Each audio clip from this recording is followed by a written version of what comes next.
My name is Meghan Licon. I'm a senior lecturer, and we're talking about Spanish 102, so that's Beginning Spanish Part 2. Spanish 102 is a 4-credit course, so students are in class 4 days a week. The course focuses on reading, writing, speaking, listening, and culture. So at Spanish 102, we're meeting working on those areas by helping students express themselves in a basic way in Spanish. We do that in class every day by giving students the opportunity to exchange information in different activities. We work on speaking and listening quite a bit in class, since it's hard to work on those skills outside of class, and it's a really important part of language learning. We call it the negotiation of meaning, or I call it the negotiation of meaning. It's one of the most important parts of language learning. Outside of the class, students have a lot of opportunities to work on writing in particular. They have daily homework, and there are about 2 short compositions each semester that they write in addition to that. So students learn a little bit about basically the context in which the Spanish language is spoken as well. And in this course in particular, I focus with my students on learning about celebrations in the Spanish-speaking world. And so this semester we've had a guest lecturer who came in to talk about weddings in Spain. And my students will be learning about another festival that goes on in Spain called Running of the Bulls. In the fall, my students get to learn a little bit about El Dia de los Muertos, which is a festival that's celebrated in Mexico and Central America.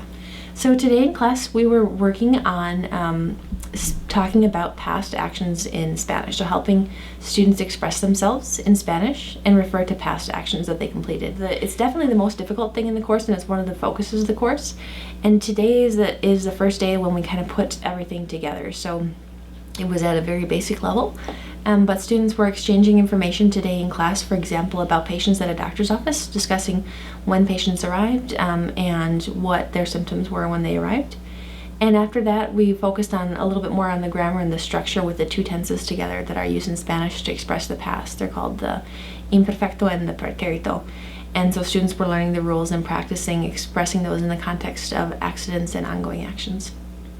The first and most important thing I think that I'd like students to take away is the ability to express themselves in Spanish in a basic way and in specific situations. So, for example, we learn about food vocabulary, and one of my students told me that over spring break he was in Mexico, and there was a famous basketball player there who wasn't able to order his food because he didn't speak Spanish, and so my student interpreted for him, and he was quite proud. So when I see students being able to, say specific things in Spanish, it's exciting for me, and I think for them, that's one of the main things that I'd like them to take away from the course. But another thing that I'd like them to take away is stronger language ability, not just in Spanish, but a stronger understanding of how languages work as well. So this course it meets the LE1 goal, so that's the language skills goal. And I think not only are students learning about the Spanish language, but they're learning about things like how information is expressed in a formal and an informal context, how it changes in different regions and things like that, and that lets them reflect on their own language and makes them stronger writers, in particular in English. So that's another thing that I hope they take away from the course. Another important thing that I hope they take away is just the desire to learn more about the Spanish language, about the Spanish-speaking world, and there's so many opportunities to do that on campus. They can go study abroad, or go on an immersion trip, or talk to someone. We've got individuals in our community who are Spanish-speaking who they can talk to and develop that way. And another thing that I hope they take away is I hope they enjoy the class and get to know their classmates. In this class, we work on a lot of kind of personal vocab. Even, I suppose, not personal like counseling, but even things like, what's your favorite food? Where's your favorite restaurant? The last time that you went to the doctor, what were your symptoms? Or what are you allergic to?